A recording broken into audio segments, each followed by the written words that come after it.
1절에서 19절입니다. 하나님의 말씀은 히브리서 3장 12절에서 19절 말씀입니다. 이 말씀이 길기 때문에요.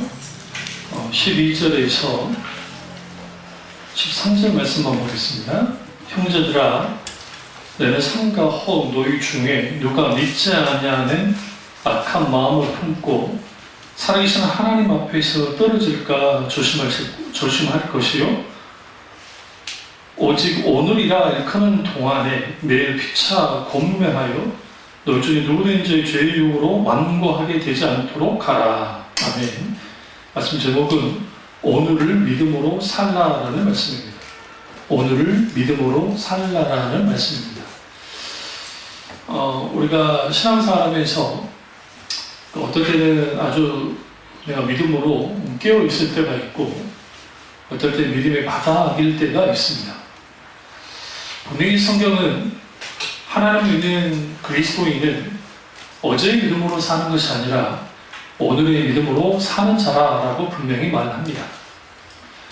오늘 히브리서 기자가 형제들에게 권면하기를 혹 너희 중에 누가 믿지 않냐는 악한 마음을 품고 살아계신 하나님에게서 떨어질까 조심할 것이요 라고 했습니다. 역시 너희 중에가 중요해요. 여기서 너희 중에 누굽니까? 아니 믿지 않는 불신자입니까? 그렇지 않습니다.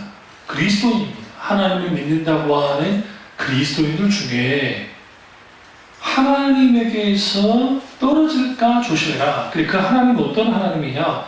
살아계신 하나님에게서 라고 말합니다. 오늘날 믿음이 세상을 지배하는 시대가 되지 못합니다. 오늘날의 시대는 돈이 세상을 지배하고, 명예가 세상을 지배하고, 권력이 지배하는 세상이 되어버렸습니다. 문제는 교회 안에서도 이제 돈의 논리가 혹은 물질의 논리가 신앙의 논리를 뛰어넘습니다. 어떻게 알 수 있냐면 직분자를 세울 때 돈을 요구하는 것만 봐도 오늘날 그러한 것들이 얼마나 심각하게 신앙이 타락했는지를 우리가 알 수 있습니다. 또 심지어는 장례 예식을 목사님이 치러 드릴 때에도 거기서 일종의 돈을 딜을 합니다. 얼마 헌금할 것인가? 말은 헌금이지만, 그래서 대형교회는 기본적으로 300에서 500을 요구합니다. 그 300에서 500은 그 기준이 뭐냐? 사람들이 많이 들어와 준다는 거예요. 그러다 보니까 교회 안에서도 돈의 논리가 이렇게 상통하고, 세상 사람들이 생각할 때 교회는 돈이 있어야 다니는 곳이다 라고 생각하고, 그래서 부담스러워서 교회를 못 다니겠다 라고 하는 사람들이 생각보다 많습니다. 이렇게 된 이유는 어느한가 하나님의 교회가 신앙의 본질로부터 벗어나면 자꾸만 세상적인 것들을 중심으로 모든 것이 모이게 됩니다. 그러니까 오직 의인은 믿음으로 말미암아 살리람과 같으니라고 하는 하박국 선지자의 외침, 그리고 사도 바울의 이런 외침이 오늘날에는 그냥 문구에 지나지 않는 게 되는 거예요.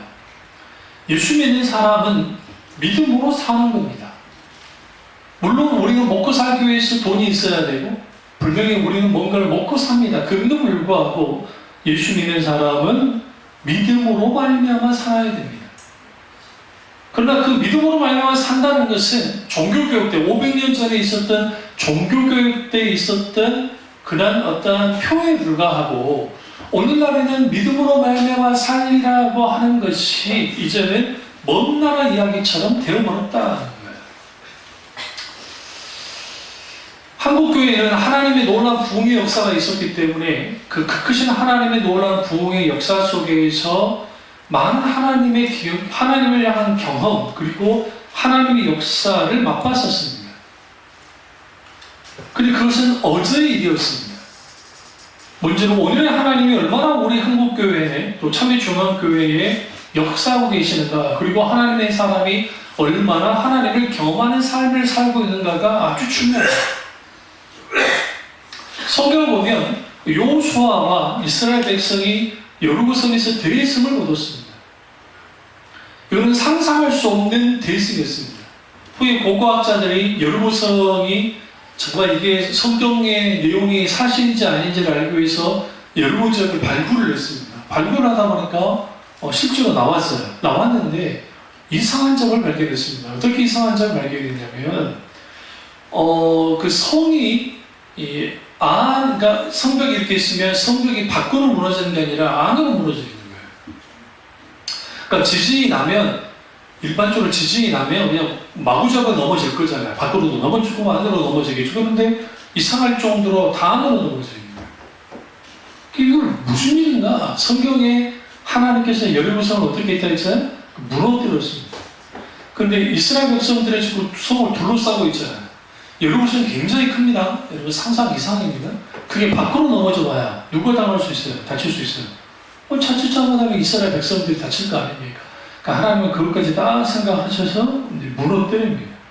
그 어마어마한 승리를 경험했습니다. 믿음의 승리를. 그리고 바로 다음 날에 이제 아이성 전투에 임합니다. 그런데 문제는 그들이 이스라엘 백성이 의기양양하게 별것도 아닌 작은 성 하나 공격하러 갔는데 이때까지 맛보지 못한 처참한 패배를 경험한 겁니다.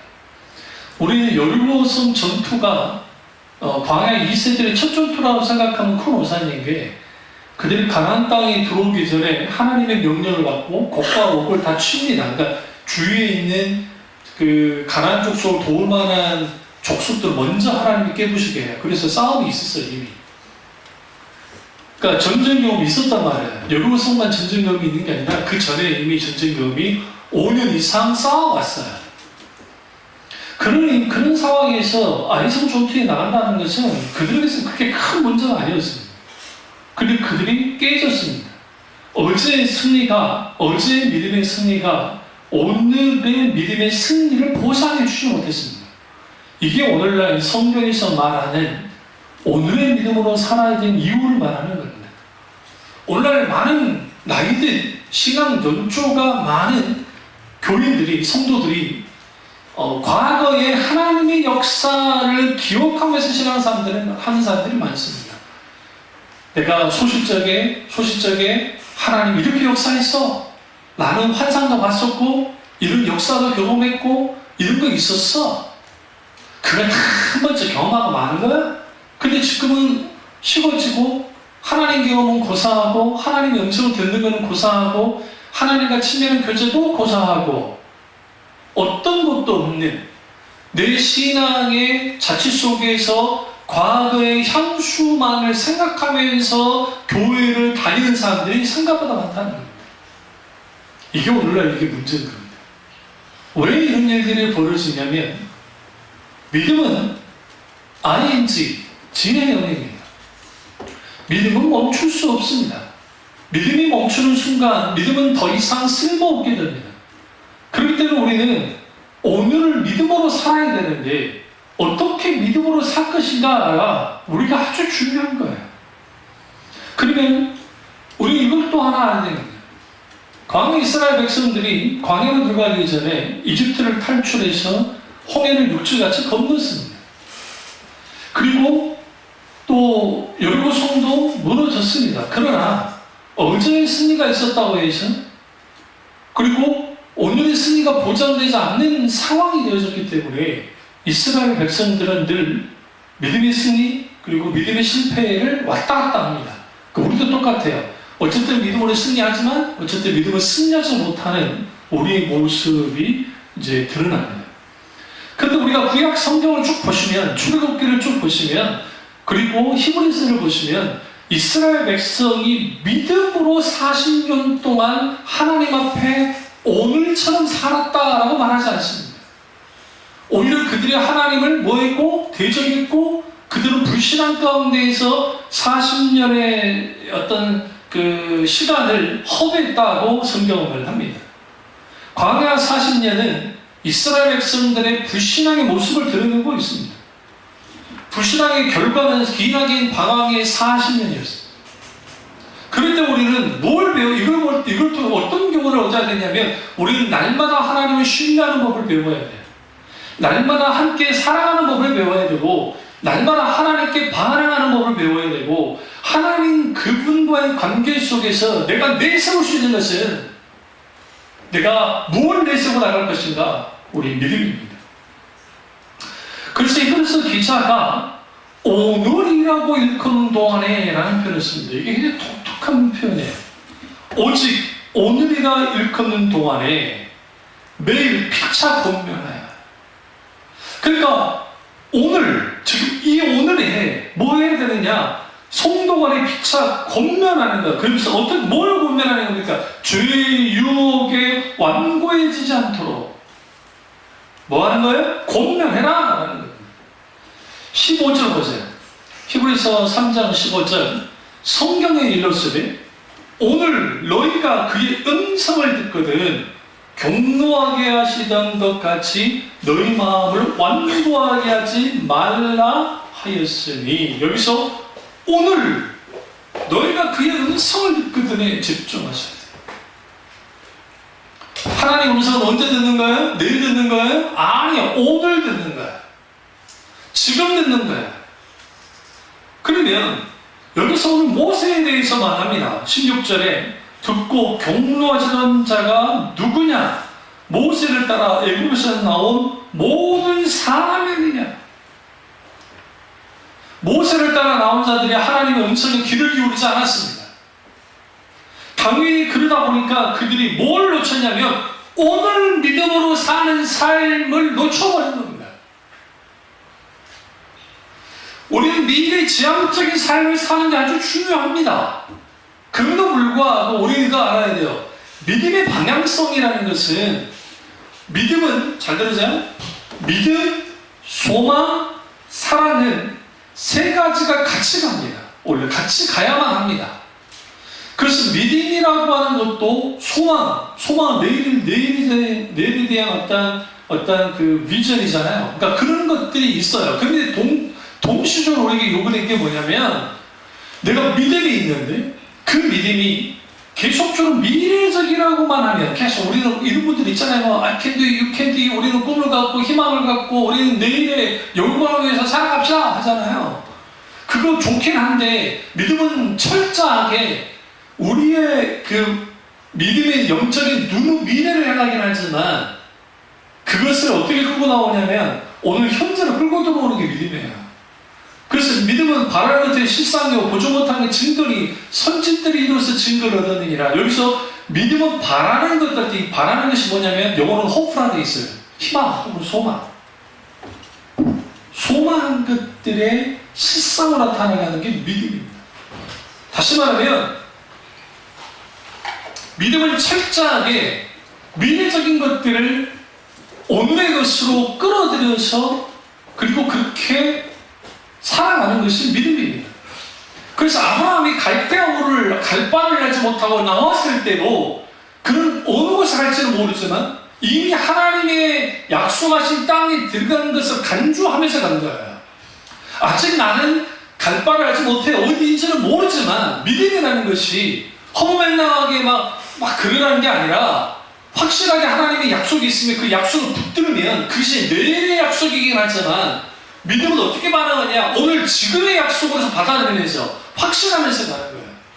그래서 성경에 하나님의 심판의 시제가 있는데, 화하실진저 내 백성에게 내가 심판을 내리겠다라고 주님 말합니다. 근데 문제는 뭐냐면 한글 성경으로만 보면 하나님이 심판을 내리시겠다고 하니까 우리는 이렇게 생각해요. 한글 성경을 읽으면 하나님 이후에 심판을 내리겠지라고 생각하는데, 히브리어 원전의 그 시제는 어떻게 되어 있냐면 이미 과거 완료로 되어 있어요. 과거 완료로 되어 있다는 것은 이미 하나님이 심판해버린 거예요. 아직 내게 심판이 일어나진 않았어요. 우리에게 이스라엘 백성이 심판이 일어나지 않았지만 선지자가 하나님이 심판하실 겁니다 라고 선언할 때에 그 언어적으로는 미래적인 것 같지만 이미 하나님이 심판하신 거를 간주하면서 갔단 말이에요. 믿음 또한 마찬가지입니다. 믿음은 불확실한 것을 내가 내 신념을 끌어들여서 이것이 이루어지기를 바라는 게 믿음이 아니라, 믿음은 철저하게 우리에게 찾아오셔서 말씀하신 하나님께 반응하는 것이 믿음입니다.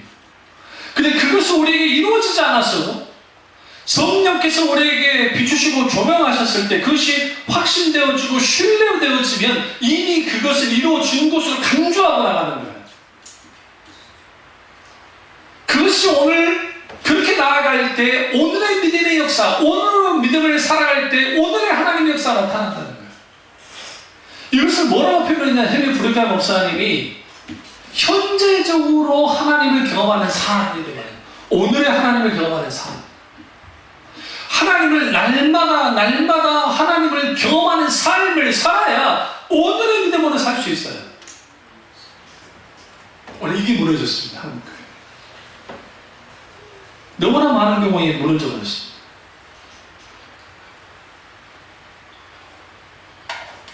왜 우리는 믿음으로 살아야 됩니까? 믿음이 없으면 순종할 수 없기 때문에 그렇습니다. 그래서 사도 바울이 고린도후서 5장 7절에 하나님의 사람은 믿음으로 사는 것이지 보는 것으로 살지 않는다라고 말합니다. 가져오시죠. 고린도후서 5장 7절을 말씀.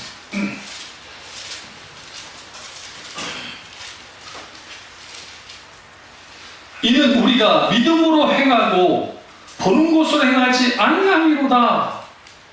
굉장히 중요합니다.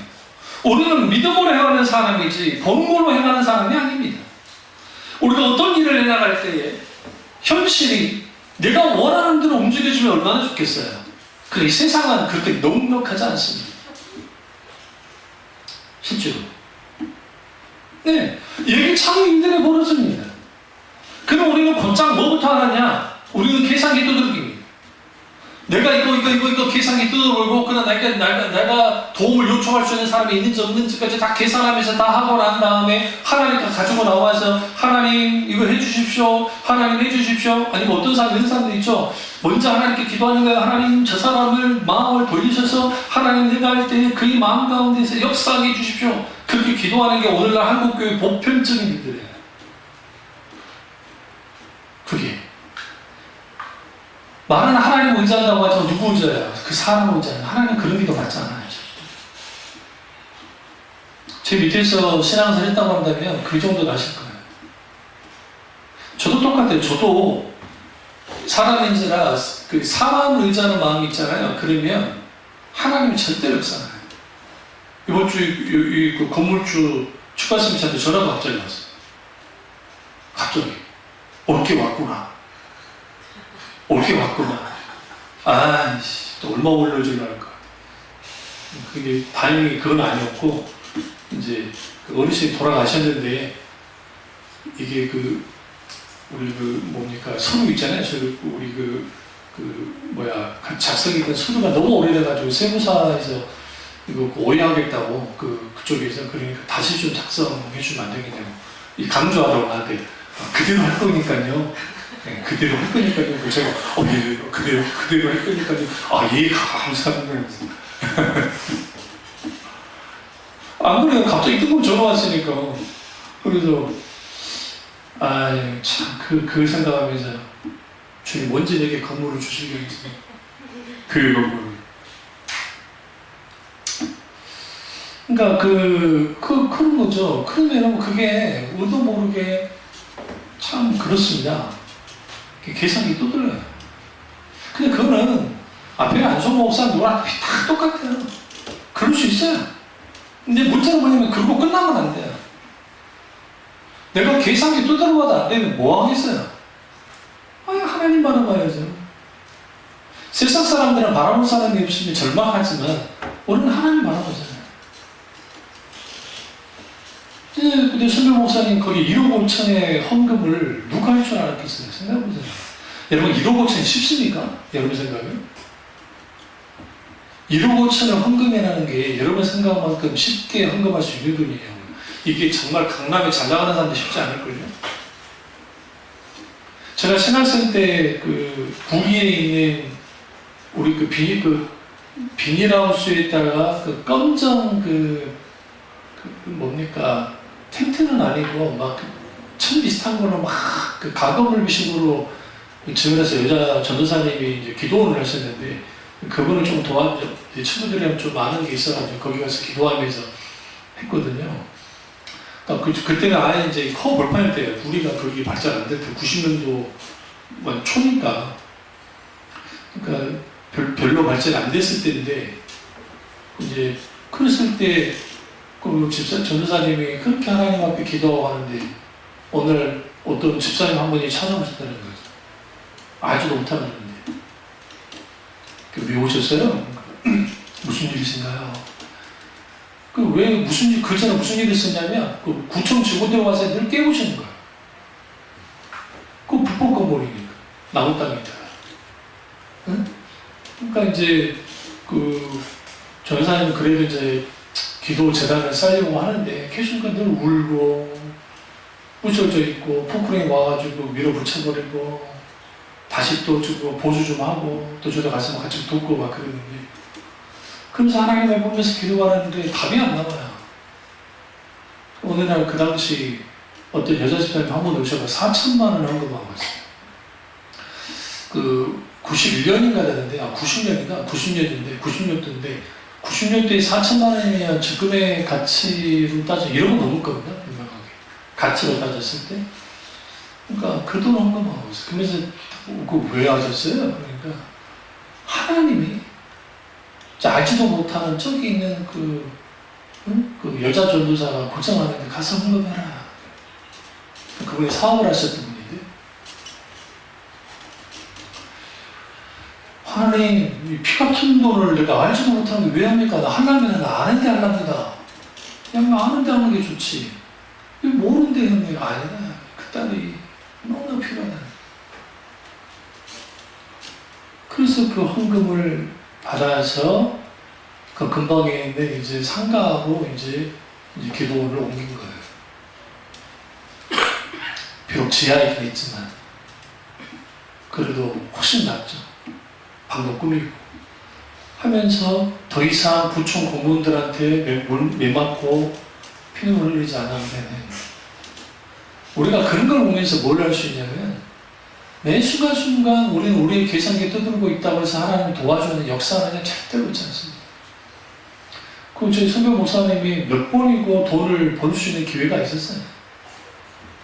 그러니까 아는 집사님들은 그분들 중에 땅이 많은 분들이 땅을 준다고 하기도 있고, 하나님께 기도할 때마다 아니라고 나 괜찮다고 안 받겠다. 그러나 우리나라 이름만 되면 유명한 분강사들이 그 양반 뒤통수 치고 땅 돈 빼돌리고 저 이름만 대면 하는 분강사들.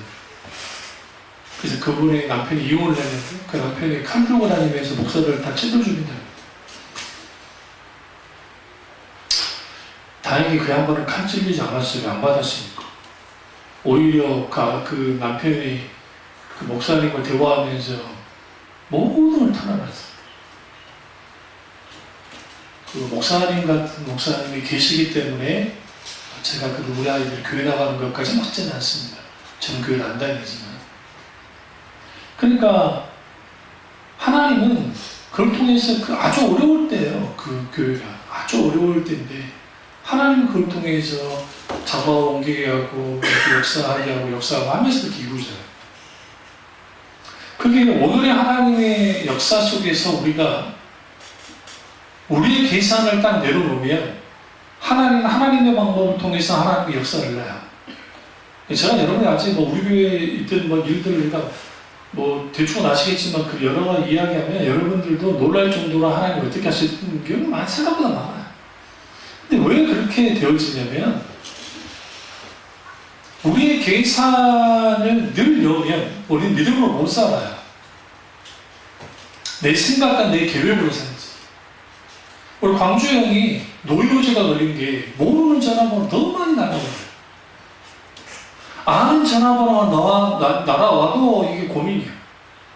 그러니까 우리 애들이 신년이는 언제 큰아빠 전화한다고 이제 인사동 전화 안 받아. 안 받아. 내 전화로 하면 즉각 받는데 안 받아. 왜 안 받느냐? 목사님들이 알지도 못하는 경상도 같은 전라도도 아니에요. 경상도에서 전화가 오고 강원도에서 전화가 오고 왜? 통화달라고. 쥐뿔도 없는 우리 교회도 날아와요. 편지가 나와. 편지가. 왜 나올까 딱 생각했기 때문에 우리 중앙자를 빼야 될 것 같아요. 중앙자가 있어서 큰 줄 안다고요. 대부분 중앙자 붙어있는 교회들이 크거든요. 찬빛 중앙교회 그러니까 찬빛 교회 하면 안 그랬을 텐데 중앙교회 그러니까 이제 그랬나. 구구절절 도와주십시오, 도와주십시오. 심지어는 찾아오기도 해요. 누군지도 모르는데. 또 아는 목사님들도 와가지고 그렇기도 하고. 그러면서 그분들이 어떤 배짱을 부리냐면, 하나님께 매달리기보다는 그 인간적인 정에 의해서 저희 형이 잘 그 성격상 거절을 잘 못하는 성격이니까. 그러니까 그것을 이용을 해서 잘 아는 사람들이 거기서 막 그렇게 해버려요. 그럼 또 우리 형은 어떻게 하느냐. 어차피 하나님께 섬길 거면 그래 섬기자. 또 그런 주의예요. 근데 놀랍게도 하나님은 거기에도 은혜를 베풀어요. 부어줘요. 놀랍게. 그러니까 재정이 그렇게 했으면 빵빵할 것 같은데 하나님은 놀랍게 채워요. 놀랍게 채우고 놀랍게 채우고 놀랍게 채워요. 그걸 눈으로 경험하기 때문에 장로님들이 어느 교회 돕는다고 하면 안 말려요. 장로님들 왜 안 말리느냐? 목사님이 무슨 어디서 개인적으로 돈을 쓰는 것도 아니고 어디 뭐 공군 유용한 것도 아니고 어쨌든 힘든 교회를 돕는다고 하는데 그것까지 막 그러지 않는 거예요. 뭘 봐서 알 수 있냐면 하나님께서 놀랍게 재정을 교회 재정을 이렇게 채워가는 것들을 보면서 사람들이 뭘 생각하냐면 하나님이 그것까지도 관심을 갖는다는 거죠. 마찬가지입니다. 우리가 하나님 안에서 오늘 믿음으로 살아야 되는데 우리는 보이는 것으로 산다는 거죠. 많은 사람들. 눈에 보이는 것은 의지하기 쉽습니다. 왜? 눈에 보이는 것은 실질적으로 보이니까.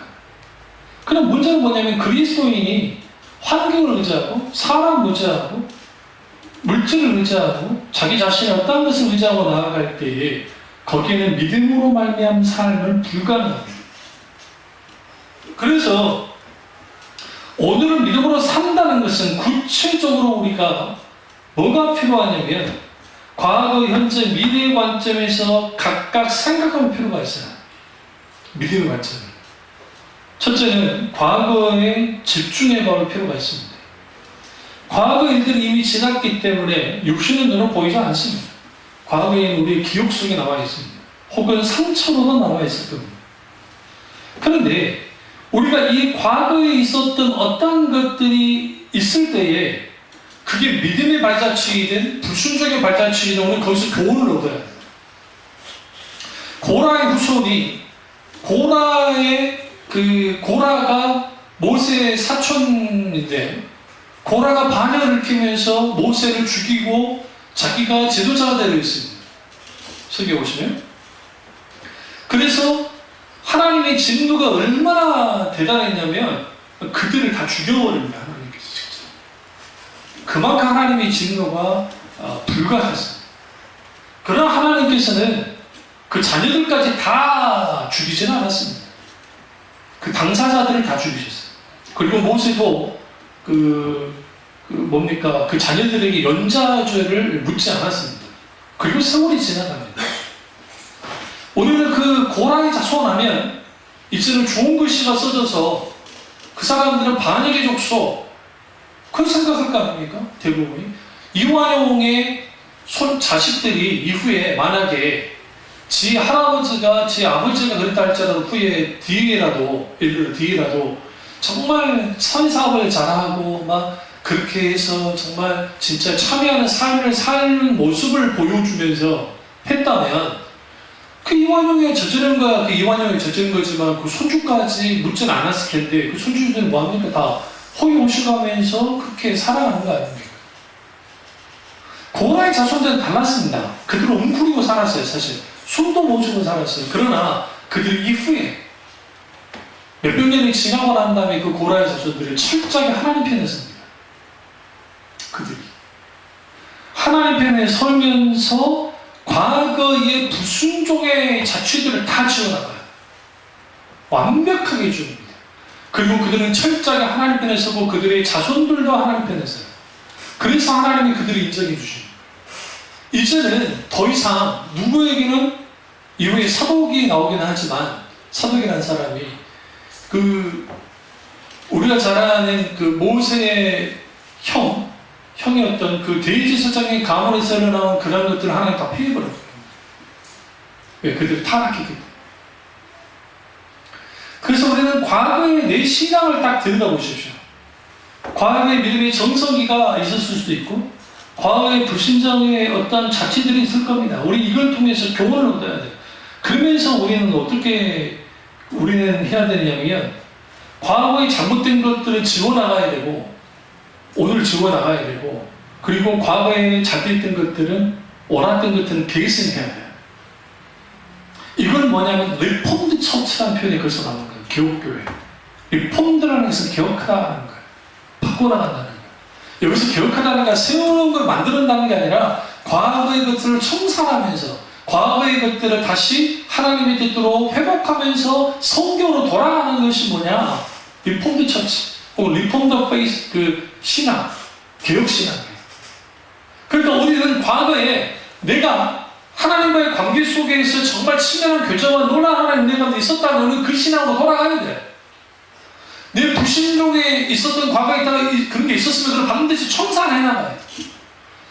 사람들은 살면서 과거를 보면서 현재를 사는 사람들이 생각보다 많아요. 특별히 상처를 가지고.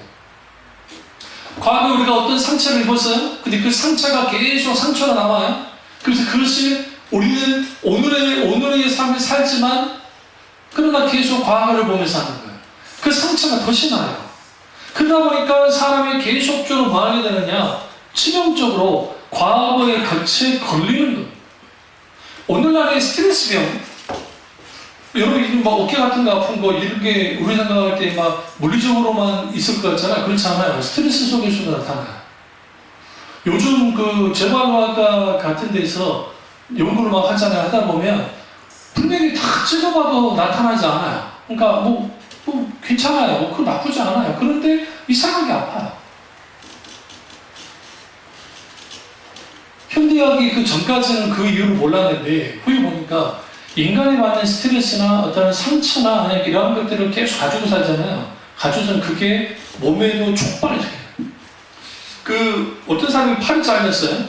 팔이 잘려가지고 이거 다 이제 수술을 다 하고 다 이제 없어요. 근데 극심한 통증이 따라와요. 내 팔이 있는 것처럼. 이게 상상을 초월합니다. 그러니까 내 팔이 잘렸는데, 사고로 잘렸는데, 여전히 내 팔이 있는 것 같은 막 통증이 왔을 때 견디지 못합니다. 오늘날 현대의학이 그 이유를 잘 몰라요. 근데 뭐라고 좀 생각하냐면, 그러니까 인간이 가진 뇌가 이전에 팔이 있던 걸 기억하고 계속 뭐 그런 작용하는 거 아닌가, 이제 추측을 하긴 하지만, 그 고통이 있는 겁니다. 마찬가지로, 우리는 어제의 어떤 일들, 어제의 어떤 상처, 어제의 어떤 것에 의해 묶여서 살아갑니다. 많은 사람들. 그 영향을 받고 살아갑니다. 어제의 일은 어제의 일로 그러니까 어제의 일은 오늘 청산해야 해요. 예수님이 내일을 염려하지 말라 하잖아요. 오늘이 오늘을 망하게 하라? 근심과 걱정과 염려의 문제를 해결하라고 주님 말씀합니다. 그러니까 내일 일을 염려하지 말아라.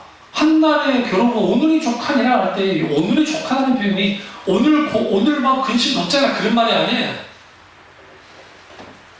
근심 걱정이 들었을 때에 어제로부터 온 근심이든 내일에 대한 근심이든 어떤 근심이든 간에 어제는 이미 지났기 때문에 내 소관도 아니고 내일은 내 손에 잡히지 않는 거야.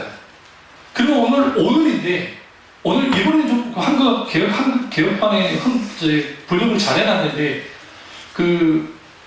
예전에서 개혁 한글판에는 오늘을 염려하지 마라. 그런 식으로 해석이 되는데, 오늘을 염려할 것이요. 라는 표현을 써요. 오늘을 염려한다는 표현이 왜 독특한 표현이냐면, 그러니까 어떤 날이 있잖아요. 이 날은 하나님이 우리에게 주셨는데 이 오늘이라는 오늘 날이 이걸 다 영리할 것이다. 그러니까 이것은 우리의 범주에 있는 게 아니라 우리 것이 아니라 무슨 말이에요. 하나님이 하시는 거예요. 그리고 우리는 자꾸만 과거의 상처, 과거의 문제, 과거의 아픔에 의해서 살아갑니다. 그러다 보니까 오늘의 믿음을 살지 못하는 거예요. 현재입니다. 현재를 보시면 현재의 문제는 뭐가 문제냐? 우리가 무엇이 몰두하며 사느냐가 문제입니다. 많은 사람들이 오늘을 산다고 하지만 오늘의 현실을 벗어나기 위해서 여러 일들을 합니다. 그 자체는 나쁜 게 아닙니다. 문제가 뭐냐면 함몰되는 겁니다. 여러분 어떤 환경이 있을 때 그 환경이 좋은 환경이든 나쁜 환경이든 상관없이 믿음은 그 믿음의 사람 그 환경을 이기고 가는 거야. 이게 믿음이에요. 응? 저보다 한 세대 위에 있는 목사님들이 교육 개척했을 때 우리는 비교할 수 없이 한 게 상하상자 하나 올려놓고 자기 말도 안 되는 그 천막 같은 거 하나 치면서 개척하셨던 거야. 그것도 남의 땅에다가. 얼마나 힘들었겠어 생각해보세요. 응? 저희 때야 그래도 강대상이라도 있고 그래도 지하이지만 뭐 그래도 그렇게 갖췄는데 그렇게 하시는 분들이 많단 말이야. 그러니까 그 모든 것들을 이기게 하는 게 뭡니까? 사실은 믿음이야. 오늘을 철저히 믿음으로 극복하면서 나가야 돼. 근데 오늘 우리가 이걸 극복해 나가야 되는데 문제는 뭐냐면 지금 내게 어떤 믿음을 갖고 내가 어떤 믿음을 갖고 있느냐. 영적 승리는 믿음의 양에서 결정되지 않습니다. 명심하십시오. 그러니까 내가 큰 믿음이 있어야 믿음의 역사를 이룰 거라는 것은 착각에서 나온 거예요. 이거는 그 믿음에 대한 이해가 잘못되어 있어요. 믿음은 성경에서 말하는 믿음은 성경에서 말하는 살아서 역사하는 하나님을 전적으로 신뢰하고 알고 사랑함으로 나의 모든 것을 걸어서 뭐 하는가요? 의탁하고 순종하는 게 성경에서 말하는 믿음이에요. 믿음이라는 게. 그러니까 예수님의 제자들을 부르셨을 때 그들은 따라왔잖아요. 믿음이 있는 사람들이에요. 그런데 그들이 예수님과 3년 6개월 동안 동고동락하면서 주로 뭐이냐? 혼이 많이 났어요. 혼이 난 것은 다 뭐요? 믿음의 문제였어요. 너 왜 믿음 없냐? 도대체. 믿음의 문제에 대해 말씀하십니다. 솔로몬에게 여인과 그리고 그 백부장의 믿음의 주님이 칭찬하실 때에 이스라엘 이러한 정도의 믿음을 본 적이 없다고 했을 때 제자들 얼마나 기분 나빴겠어요. 왜? 자기들은 예수님과 동고동락하면서 직업이고 뭐고 다 때려치고 주님의 길을 따라 나왔는데 세상에 한 번 좀 잘했다고 저것들 믿음 좋다고 하네. 그러지 않았겠어요?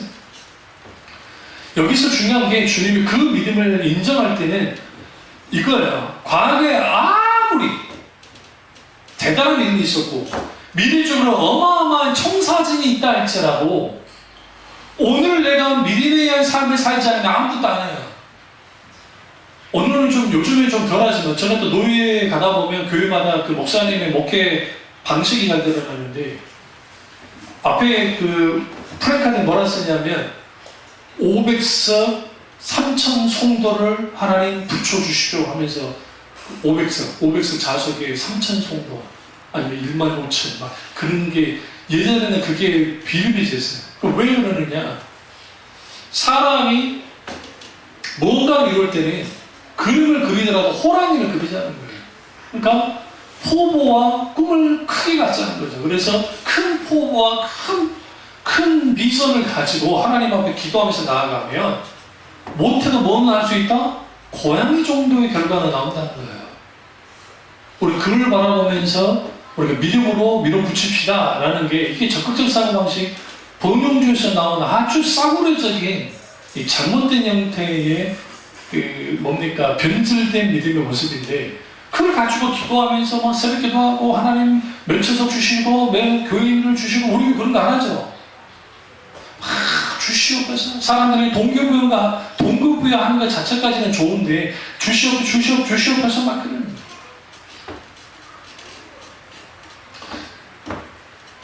뭘 따라가는 거냐? 자기들이 만들어 놓은 청사진을 가지고 따라가는 거예요. 그 믿음 아니에요. 그러니까 이상한 짓을 하죠.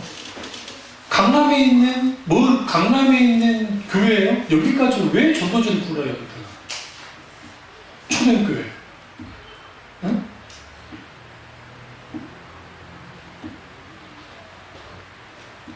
우리 유다인데 문제 많이 일으킨 교회인데 여기까지 뭐 하려고? 탐심이야, 탐심. 이게 정말 종교적인 탐심이야. 사도 바울이 복음이 이미 전해진 곳에 내가 전하지 않겠다고 했다. 그러니까 그것은 하나님의 그 사역자들끼리 서로 뭐할 필요가 없어요. 충돌할 이유가 없다는 거예요. 자기들의 어마어마한 교수를 이루면서도 그들의 끝없는 탐심이 뭘 끌어오게 하냐면 큰 집들을 하게 만드는 거예요. 큰 집들을. 그게 담임 목사가 시켰는지 어땠는지 골고 목사가 시켰는지는 모르겠지만 큰한 일들을 벌여요. 그러니까 왜 그렇게 되느냐? 그들의 눈에 보이는 어마어마한 결과물들, 화려한 어떤 것들, 그냥 하나님 앞에 가지고 나가보자는 거예요. 사람들은 착각하고 있는 게 어떤 평가를 할 때 그 사람이 어떤 눈에 보이는 업적을 남겼으니까 그것이 실질적인 하나님 앞에 인정받을 것은 하나님 업적 가지고 그들의 평가하지 않아요. 하나님은 뭘 보고 평가하는 딱 두 가지예요. 믿음의 순종인가. 10달란트, 그러니까 5달란트 남겨서 10달란트가 된 사람이나 2달란트 받아서 2달란트를 남겨서 4달란트가 된 사람이나 착하고 충성된 종은 적은 일에 충성했음에 라고 말씀해요. 주님의 관심은 충성이에요. 아무리 어마어마한 역사를 이루어서도 하나님 앞에서는 적은 일을 본 거예요. 믿음의 역사상, 그러니까 성경 시대상 안에 가장 많은 사람을 죽기로 인도한 사람이 누굴까? 성경 인물 중에는 사도 바울을 6등으로 두고, 그리고 역사상 딱 들여다보면 조나단 에드워드, D.L. 무디, 그리고 또 웨슬리 목사님, 그리고 이반 우체되고 기타 등등이 있습니다. 주님께로 수백만 명을 죽기로 인도하는 분들이 있어요. 정말요. 놀랍게 하나님이. 근데 하나님이 그들의 그 속에서 인간적인 수단과 방법을 안 가리고 하는 사람도 있습니다. 대표적인 찰스 피니라는 인물이 그랬는데, 찰스 피니가 대단한 좋은 영향도 끼쳤고 하긴 했지만 아주 좋지 못한 설을 남겼는데, 오늘날의 미국식 기독교의 원류가 찰스 피니입니다. 병들어버린 기독교의 원형이 찰스 피니입니다. 다 그렇진 않지만 거기에서 뭐가 나왔느냐? 일종의 변질된 소위 말하는 복음들이 나왔고, 거기에서 본용주의, 적극적 사고방식, 기타 등등 그런 것들이 다 나와버렸어요. 후에 역사가들이 추적을 해봤는데 조나단 에드워드 목사님 시대의 부흥과 찰스 피니가 있었던 부흥운동과의 차이가 뭐였을까라고 들여다봤을 때, 조나단 에드워드 목사님 시대의 놀란 하나님의 부흥의 역사 가운데 지나고 난 다음에 다시 세상으로 돌아가는 사람들이 없지는 않았지만 그래도 선한 영향력과 함께 귀한 열매들이 많았는데, 찰스 피니 목사님의 사역이 끝나고 난 다음에 딱 들여다보니까 거의 어떤 사람은 심할 정도 90% 이상이 돌아갔다는 거예요, 세상에. 아니면 변질돼 버렸다. 왜 그러느냐? 그분은 부흥을 인간적인 것으로 다시 다 일으킬 수 있다고 생각했고, 성령의 역사는 인위적으로 조장을 했다는 거예요. 그 뿌리가 뿌리 넣으면 거기에 뭐 베인이라든지 흰이라든지 아니면 뭐 그 캐슬 쿨만이라든지 기타 등 그런 사람들이 그 영향을 받는 거예요. 은사주의로. 그리고 본용교는 조엘 오스틴, 뭐 누구의 그 로버트 슐러, 뭐 기타 등등 그런 사람들, 그 소위 세상 요즘도 잘 나가는 그런 사람들이 원료를 쭉 들여다보면 거기에 누가 찰스 피니가 있다. 찰스 피니를 진정한 정말 영으로 여기는 뭐 순복음이나 그런 데서는 저를 공격할지 모르지만 객관적으로 봤을 때 그 역사가 정말 긍정적인 의미도 있었지만 아주 부정적인 의미도 있어요. 왜 그러느냐? 자기들 만들어진 청사제를 가지고 끌어가면 된다고 생각했어요. 지금 제가 말하는 호랑이를 그리면 고양이 된다는 그런 것들이 더 어디서 나오냐면 찰스 피니 때부터 나오죠. 그게 교묘하게 미국식 실용주의와 미국식 소위 말하는 사고방식, 개인주의, 그 미국식 소위 말하는 기복주의와 연결이 되면서 성공주의와 연결이 되면서 오늘날의 변질된 바벨탑 같은 그러한 이 기독교가 나온 거예요. 그래서 마이클 호튼 교수가 미국식 기독교를 경계하라고 왜 그러느냐? 미국식 기독교가 한국교회에 그대로 이식이 됐고 원래 한국교회의 뿌리는 미국이 아니야. 단순히 미국이 아니라 아일랜드 대부흥으로 인한 영향, 그리고 미국이라 하면 D.L. 모디 성경학교를 나왔던 출신들에 의한 건전한 어떤 것이 없어요. 근데 이후에 해방 이후에 물론 그 전에도 그런 게 있긴 있었죠. 해방 이후에 그 물밀듯이 소위 말하는 부흥운동이라고 하는 자체하는 그런 것들이 팍 들어오기 시작하면서 60년도, 50년도, 60년도, 70년도에 한국교회가 확 바뀌어버렸어요. 그러니까 그 전에 있던 한국교회와 그 중간에 한국교회가 완전히 달라요. 아니, 성격이 완전 달라요. 그러니까 그 해방 전에 있는 기독교 보세요. 일제 앞잡이들 앞에서 뭐합니까? 철저히 목숨도 내놔버리잖아요. 물론 안 그랬던 사람들도 많았지만 순교의 역사가 있었다고요. 철저하게 사경회와 철저하게 말씀 가운데서 철저하게 성령이 놀라는 역사 가운데 함께 있었지만 이후에 그 부흥운동의 사물로 경제의 부흥과 동시에 교회들은 엄청나게 커지긴 했지만 문제는 뭐가 문제가 생기냐면 이 소위 말하는 믿음을 잘 들으세요? 믿음을 관념화시켰어요. 그리고 믿음을 수단화시켰어요. 그래서 믿음을 관념화시켰다는 건 뭐냐면 모든 것은 내 머릿속에 다 이루어지는 거예요. 그래서 성경 지식도 다 하면 내가 다 그대로 신앙생활 하고 있는 거를 간주해 주는 거예요. 동시적으로 하나님 인식도 관념적이에요. 실제적이지 않고 사실적이고 실제적이지 않고. 그리고 또 하나는 뭐냐면 이렇게 되다 보니까 이 믿음이 수단이 됐다는 말은 뭐냐면 예수 믿고 복 받고 성공하시고 행복한 삶 사십시오. 그리고 더불어 천국도 가십시오 하면서 내가 필요로 하는 것들을 내가 그토록 원하는 것들을 이루어지게 하는 만든 도깨비 방망이가 됐다고 해요. 그래서 이걸 믿음 만능주의라고 그러는데 믿음 만능주의로 가는 거예요. 믿음으로 밀어붙이면 다 된다는 거예요. 아버지께 구하자는 거죠. 그리고 기도하면서는 복 받고 우리는 어떻게 합시다 한단 말이에요. 응? 그러니까 크리스천들이 지금 윤리 의식이 없는 거예요. 예를 들어 저희도 에어컨 사기 맞아가지고 다시 이번 고쳤는데 그거 장난질 한 거예요. 동호로 해야 되는데 알루미늄으로 해가지고 햇빛 받아가지고 구멍이 나버려요. 응? 근데 소위 예수 믿는다고 하는 사람들이 소위 크리스찬이라고 하는 사람들이 이런 짓을 하고 다니는 사람이 있을 거라고요. 요즘 성숙이잖아요. 별로 돈 들지도 않는데 덤태기 씌워가지고 자기 돈에 눈에 오더라서 신앙 윤리, 신앙 양심도 없는, 그러니까 돈 앞에서는 신앙도 없는, 이게 뭐가 되느냐? 소위 말하는 이 물질주의화된 혹은 현세적인 기독교인 되는 거예요.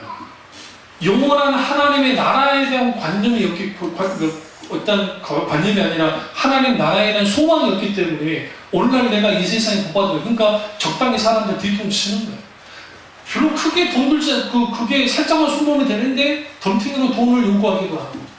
여기도 설비를 하지만 우리 한때 우리 교회에 있던 그 사람이 있지만 어디 가서 일하면요 막 15만 20만 원씩 받아요. 그런데 지금 다른 분이 있어요. 이름 좀 서두시지만 그분 한 3만 원밖에 안 받아요.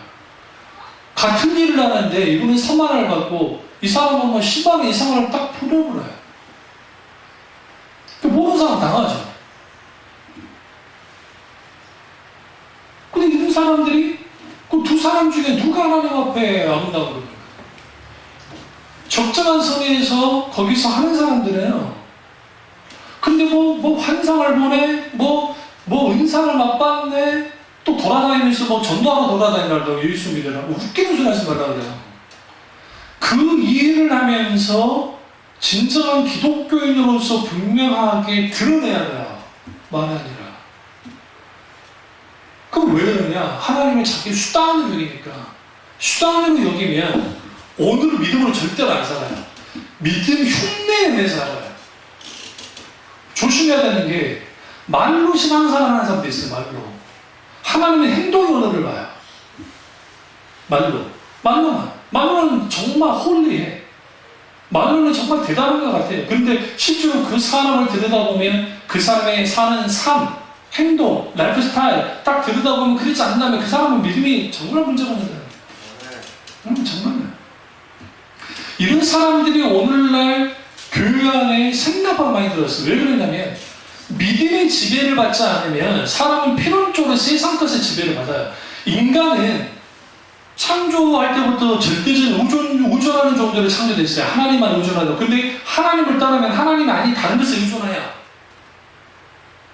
그러니까 목사들도 그러면 안 되는데 돈 앞에서 넘어가 버린다고요. 노회에서 사람들을 뽑을 때 뒤에서 돈 찔러줘요. 자기 하고 싶다고. 이거 세상 요즘 국회의원들 그렇게 하면 무슨 일 벌어집니까? 감옥 가죠. 국회의원 옛날에는 대놓겠죠. 요즘은 대놓고 못 하잖아요. 근데 오늘날 목사님들 사회 속에서 이거 우리 노회에서 있는 일이에요.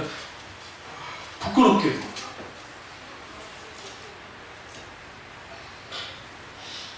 그분 내막을 모르는 목사님들 그런가 보다 하지만 그럼 왜 그런 일들을 하면서 그렇게 넘어가느냐. 좋은 게 좋은 거다는 거예요. 이제 말은 좋은 게 좋은 거지. 근데 문제는 뭐냐면 좋은 게 좋은 건데 누가 좋은 거야? 내가 나만 좋은 거야. 하나님이 좋아요? 안 좋아요.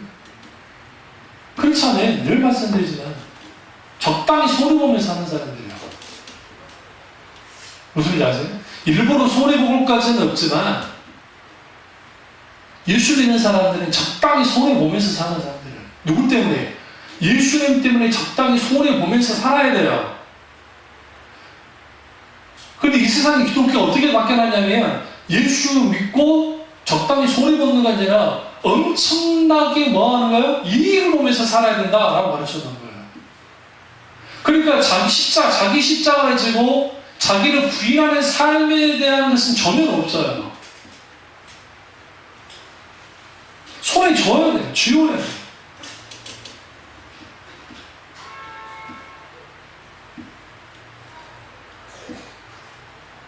그러니까 귀한 목사님들 중에, 목회하는 목사님들 중에 본인의 교회가 커지면 실제로 교회가 조금 한국교회 있어요. 정말 그러니까 하나님 한국교회가 살고 있는 거예요. 그 교회가 한 2,000명 정도 되는데 2,000명이 딱 넘어가면 숫자가 3,000명까지 가잖아요. 좀 넘어가잖아요. 무조건 분립교회 시켜버려요. 교인을 해서 그 부목사님 중에 한번 해가지고 떨어진데 교회까지 지워주고 교인들까지 다 뜨죠. 근데 우리 노예도 그런 목사님 계세요. 우리 노예 목사님 한 분이 하시는데 교인은 한 4,500명 정도 돼요. 근데 하나님이 이 교회만 하지 말고 하나님이 이제 한국교회를 살리기를 원하시니까 한 150명의 교인을 띄워서 교회 건물까지 짓고 지어서 띄워줬어요. 이제 공부하신 거죠. 광고를 한 거죠, 목사님이. 장로님들까지 상관없습니다. 가시고 싶으면 가십시오. 하고 이제 공포를 해놨는데 가장 신임하고 가장 아끼는 장로님 한 분이 오셨어요. 목사님 찾아오고요. 그냥 목사님 별 생각 없이 뭔 일 오셨어요? 목사님 제가 떠나야 될 것 같습니다. 깜짝 놀랐지. 가슴이 철렁대요. 제가 뭐 잘못했습니다. 그 말 아닙니다. 이번에 저기 개척하는 그 교회 다시 그 분립하는 교회 목사님 가라며요. 제가 갈랍니다. 아니 장로님이 가시면 어떻게 우리 교회는 어떻게 뭔 말이잖아요. 목사님 우리 교회 죄 없어도 괜찮잖아요. 이제 다시 세우는 교회는 제가 가야 될 것 같습니다. 하나님이 가라고 합니다. 어떡합니까? 목사님이 눈물을 머금고 보냈어요. 아름답게 그 교회가 이루어진 거 아세요? 저는 그래요. 간다고 하는 분립되어서 교회 간다고 하는 장로님들 대단하고, 저는 보내는 목사님이 더 대단해요. 그런 아름다운 교회들도 있어요. 귀하게. 그런데 왜 자꾸만 오늘을 믿음으로 살지 못할까? 가장 큰 이유는 뭐냐면 하나님의 나라를 잃어버려서요. 이거 반복주의에 말씀드리겠습니다. 우리는 이 세상을 살 때 나이 100세까지, 육체적으로 100세까지만 살다가 가는 인생이 아니잖아요. 모든 그리스도는, 구원받은 그리스도인은 영혼을 사는 사람이잖아요. 영혼을 사는 사람이기 때문에 오늘의 삶을 살 때에 영혼을 사는 것처럼 살아야 돼요. 이게 크리스찬이에요. 그렇기 때문에 사도 바울이나 하나님의 초대교회 교인들이 순교의 현장에서도 죽음을 두려워하지 않았던 이유는 뭐냐면 그들은 이미 영원한 삶을 사는 사람들이기 때문이었어요. 세상 사람들은 오늘 죽으면 끝이에요. 그들의 심판이 있는 것과 그걸 알지 못해요. 성경은 분명하게 심판이 있다고 말하니까, 천국과 지옥이 있다고 말하니까. 그러나 크리스찬은 오늘 내가 잘 먹고 잘 살고로 끝나는 것은 아니고 반드시 하나님의 나라, 반드시 영원히 사는 것이 있다는 것을 알기 때문에 오늘 어떻게 살아야 돼요? 오늘 믿음으로 살아야 돼요. 왜? 믿음으로 살 때 하나님과 함께하는 삶이 가능하고, 하나님이 역사하는 삶이 가능하고, 하나님을 경험하는 삶이 가능하고, 하나님 우리의 삶 속에서, 우리의 가정 속에서, 심지어는 여러분의 통장의 잔고까지도, 여러분의 어떤 기타 등등 세밀한 것까지 하나님을 지켜보시면서 하나님이 역사하신다고요. 간섭하시고. 그리고 하나님이 그걸 통해서 이루어져요. 그리고 우리는 알아요. 아, 하나님이 하셨구나. 얼마나 감사해요. 그런 놀라운 은혜가 저와 여러분께로 주님을 축원합니다. 기도하겠습니다. 기도하실 때 오늘 말씀이 나의 말씀이자